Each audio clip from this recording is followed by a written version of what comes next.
Bon dimanche à tout le monde et merci de m'avoir prêté votre attention pour la émission dimanche le 26 janvier 2024. Na titre nango makambo tokobetra masolo izande Union africaine et même le président Macron basili ko senga kaka RDC na Rwanda bayeba na kozonga na table ya négociation. Tokobeta pe masolo ya opposition congolaise oyo basili kosangana na kati ya lisanga bango toyebi yo force sociale et politique basili ko monter au créneau mpona kosenga démission ya président Félix Tshisekedi suite ya liwa ya Peter Siri Mwami oyo asili kowa na lolenge eyebani penza te basili koloba pe que président Félix Tshisekedi atambolaka na bamboka nyonso ye asengeli kokende mais azangaka kokende ko tia makolo na ye na ba zone to na ba province bisika oyo bitumba ezali. Donc na tina ngwana nde bango balobi président Félix Tshisekedi akende alonga na kati ya bokonzi nde tokobeta pe masolo ya Rwanda nde asili lisusu kotinda uta na Rwanda ko lancer a partir ya ba drone na ye ba obi to ba bombe na kati ya République démocratique du Congo o avisé pe ekokwea pona ko détruire ba manduki na biso pe ba véhicule blindé na biso na mokolo lelo. Alors tokobeta pe le solo ya vraie cause et ya présence ya ba rwandais donc ba militaire rwandais RDF na kati ya mboka ya République démocratique du Congo. Explication ya Kagame liboso na président ya Turquie pe atunaki likambo dini yo na président Félix Tshisekedi nde asili kolimbala vraie cause nde tokobetela yango masolo kaka na kati ya émission oyo wana to ko kende pe kolobela likambo ya John Chibangu o asili koponama pona koyeba koyingela ebonga ya kokamba Nord Kivu lokola gouverneur militaire yambote elongwa état de siège elongwa omona ndenge kaka Rwanda asili ko bombarder ba biloko na biso ebandi ko zika. Donc la guerre est déclarée ouvertement entre deux pays. La guerre est ouverte déclarée entre deux pays et d'ailleurs demande à la République démocratique du Congo et Zalaki na Nations Unies était esengeli conseil de sécurité evanda pona batala penza bien likambwana. Alors des rivières oyo azali ambassadeur ya France ya Union européenne na kati ya République démocratique du Congo asilaki ko sepela kutu pe na demande wana ya République démocratique du Congo pona ko vandisa conseil de sécurité batalela likambu oyo ya bitumba oyo ya mikolo oyo ya République démocratique du Congo kuna na este nango nde bakobeta masolo ya pasi penza ke kotala lolenge nini Rwanda azo kokota na mabele na biso sans cause ba communauté internationale ebele ba mboka pe bazo déclarer yango l'agression rwandaise na kati ya mboka République démocratique du Congo. Mais oni mutatala kama makambo oyo ke mboka muninga mboka mususu atelemeli muninga na ye esengeli oni atala biloko wana me oni avandi na ye oni akoloba kutelo côté oni azotinda biso to dialoguer oyo jamais akotika la kosala epa ya Israël na Hamas epa ya États-Unis na ba terroriste Al-Qaïda ekotika la kosala mate me bazoko imposer yango na République démocratique du Congo. Tokota na masolo na biso sikoyo toyebi ke gouverneur Peter Siri Mwami aselaki ko kufa na lisasi azwaki na bitumba wana na kote ya axe ya Mubambiro na Sake. Alors esengilite Nord Kivu etikala kaka boye nde zwamaki na kati ya makanisi ya bakambi ya mboka na biso kotinda John Chibangu comme gouverneur militaire kuna na kati ya Nord Kivu ndenge bozomona ko koma na ye ya pompe penza ko yambama na ndenge elongobani kati na ba militaire kuna na kati ya Nord Kivu. Yende wana mutu akobanda kokamba alors banguna bazo banga déjà baza na kati ya tremblement eza kati na bango kobanga parce que wana asaka na kati bayebike wana penza faci beton ya makila. Omoni ba décision gouvernement ya République démocratique du Congo azui eza décision responsable et c'est ko pesa esengo na ba ebele ba souhaita ki yango banda kala que esengeli ko rompre ba relation diplomatique na RDC na Rwanda kotala makambo Rwanda azosala kati na mboka ya République démocratique du Congo 48 heures et pesa maki na ba diplomate rwandais baza na mboka na biso RDC na ba diplomate ya RDC baza na kati ya Rwanda pona bakanga bisaka bazonga na mboka na bango respective. Alors 48 heures epesemelaki bango mutu na mutu akangabisaka azonga na esika na ye. Donc relation diplomatique eza mpenza ya kokatana o nyonso ya baccord diplomatique ya Rwanda baza awa bakende, baccord diplomatique baza na ya RDC baza na Rwanda bazonga na RDC. 48 heures basala makambo na bango nyonso. Nde tokoloba lisusu tout membre de l'ambassade ya RDC baza na kati ya Rwanda babima les diplomates congolais au Rwanda. 48 heures epesa milemino regagner le pays. De même pour ba diplomate rwandais na kati ya RDC. Alors toke na makambo ya Kagame abetaki mobembo, asalaki mobembo kuna na kati ya Turquie. President ya Turquie atuni penza malamu papa nini na yo na president Felix Tshisekedi abetile masolo tokobeta beno kalate masolo wana. Mais ya koyeba nanu tangu président ya Turquie asilaki koyoka makambo nyonso wana nde azuli kanisi ya koyeba kovandisa mesa moko na Rwanda na République démocratique du Congo. Mais Kinshasa a rejeté catégoriquement offre ya médiation ya Turquie na conflit ezoleka entre RDC na Rwanda. Nous privilégions des solutions africaines aux problèmes africains. Wana des réponses ya Madame Gracia Yamba Kazadi wazali vice-ministre ya affaires étrangères. Maboko na yo mama Grace Yamba. Pona eyano ya toana posa su dialogue te namo entre parenthèses Sud-Afrique, donc Afrique du Sud, armée ya Afrique du Sud basili ko réitérer soutien na bango, engagement na bango pona ko appuyer la République démocratique du Congo na bitumbaza nango contre le M23, malgré que ba perte ya 9 soldats ekufi na front bango balobi bakotika te ekolembisa pe bango na eloko moko te. Voilà, entre parenthèses o makambo na lingana ipisa bino o 9 soldats ekufi ya ba sud-africain seke bakolemba seke bakozonga te balobi toza awa notre engagement est réitéré tokobunda aux côtés de la République démocratique du Congo. Alors toke sikono makambo ya Turquie, hein? Balobi que na mboka ya Turquie oyo Kagame akendaki ko beta masolo kosala mwa ba négociation pona kozongisa président Félix Tshisekedi na mesa pona ko faire comprendre ye posa ya Kagame. Alors président ya Turquie amitungisaki penza que cherche le Rwanda en République démocratique du Congo pour lui faire la guerre. Question lui posée par le président turc. Quel est votre problème avec le président Félix Tshisekedi de la République démocratique du Congo? La réponse de Kagame n'a pas tardé. Boyoka, Kagame alobinini et pas ya président ya Turquie. Alobi que Tshisekedi n'est pas coopératif.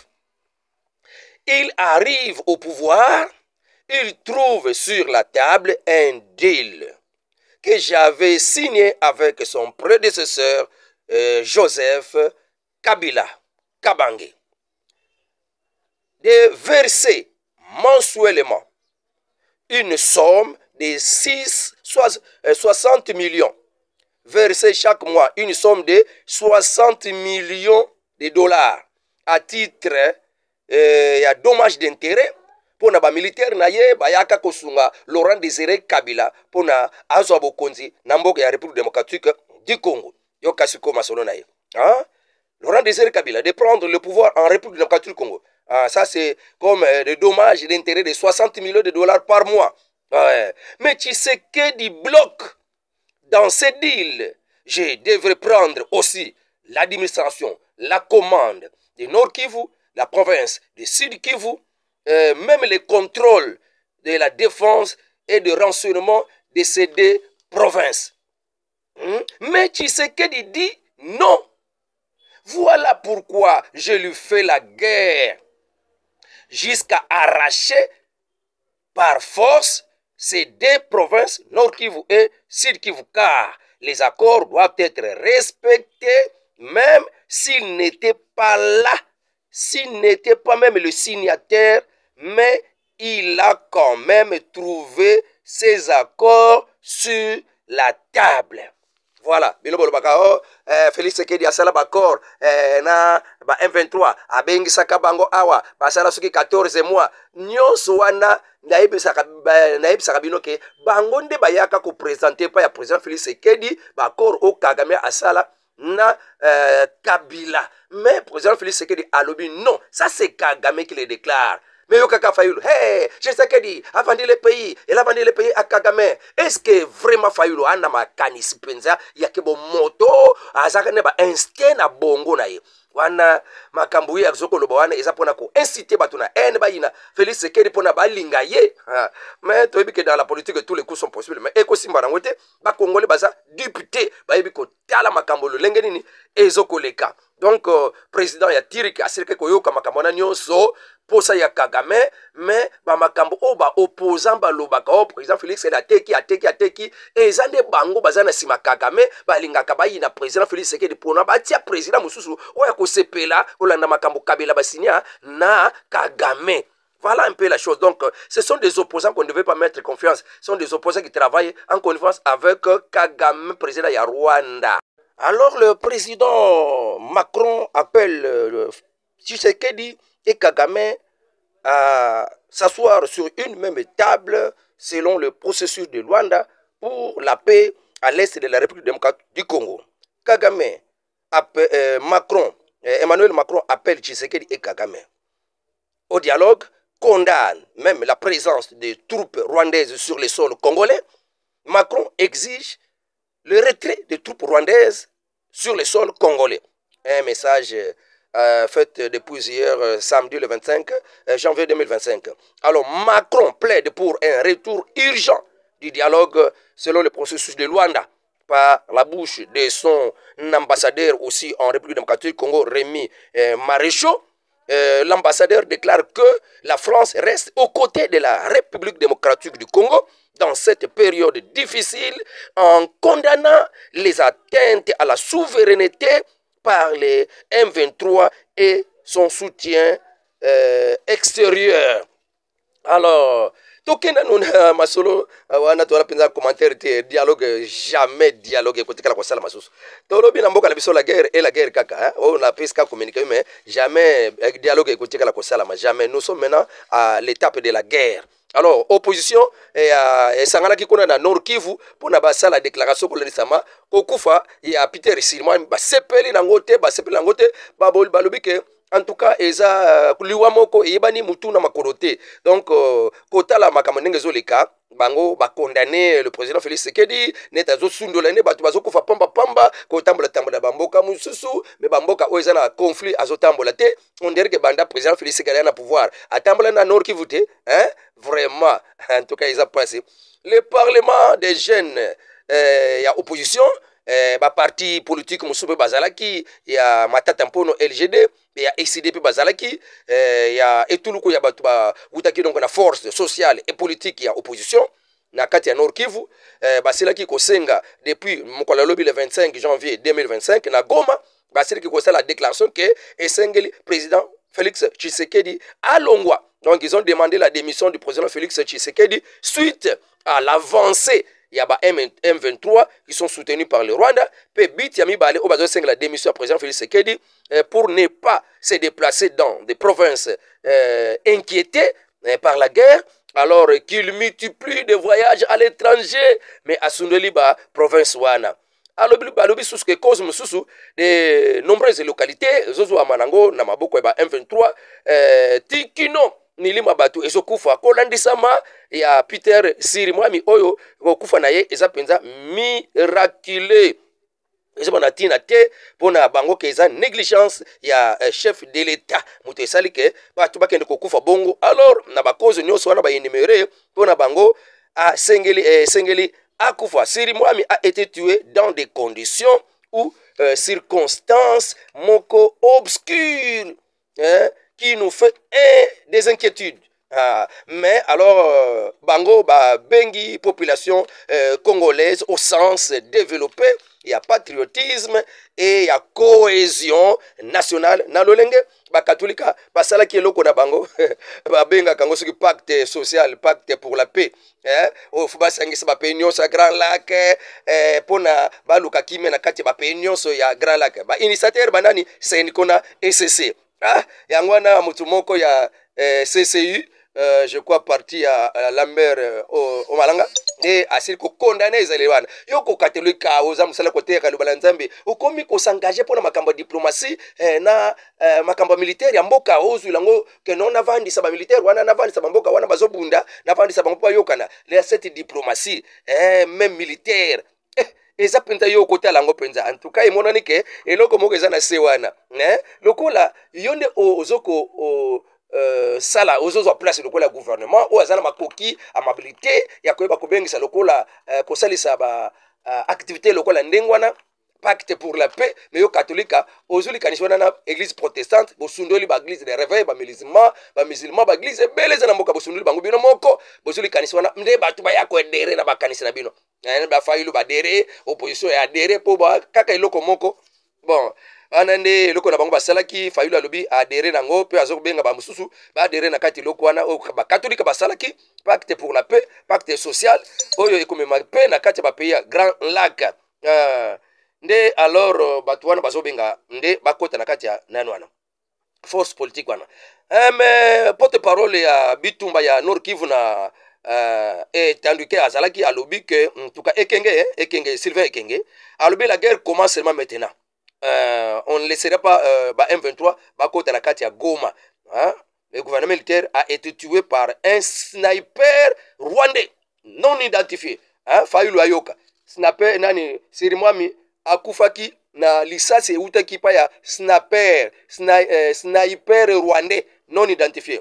Aliko kende ko beta masolo ya buzobati Union africaine na nzela ya Moussa Faki alobi que mboka ya République démocratique du Congo sengele kaka ba dialoguer na mouvement politico, donc l'opposition politico-militaire abengi bango opposition politico-militaire ba solola na Kinshasa pona kosisa bitumba ya est ya République démocratique du Congo. Union africaine encourage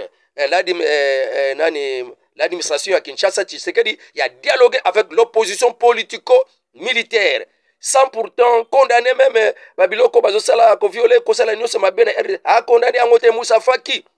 En tout cas nebite est-ce que ça la instinct aux capitaine bongo lokola batu bazala kanango mais c'est que aller à Kambongo mte lobisaye il a une part na kati ya mabele ba minerie à République démocratique du Congo.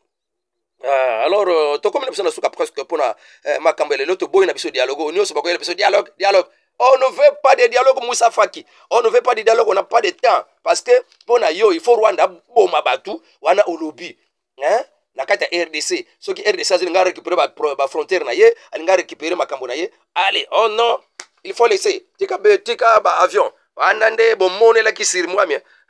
Tika John Nanchibango, comme la binona nukuna. Neboko yeba penza, Union africaine, moko, téléguidée, commandité par les Occidentaux. Il faut avoir honte. Nakobenga makuto oh no bakambia une africaine wana. Donc ça c'est vraiment le comment ya ko rejeter.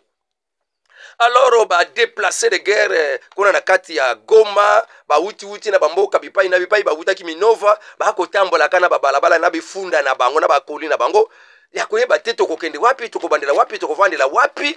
Donc muta koyamba bango azate batungili bango banda kuté donc kimia ezate kati na ba déplacer de guerre.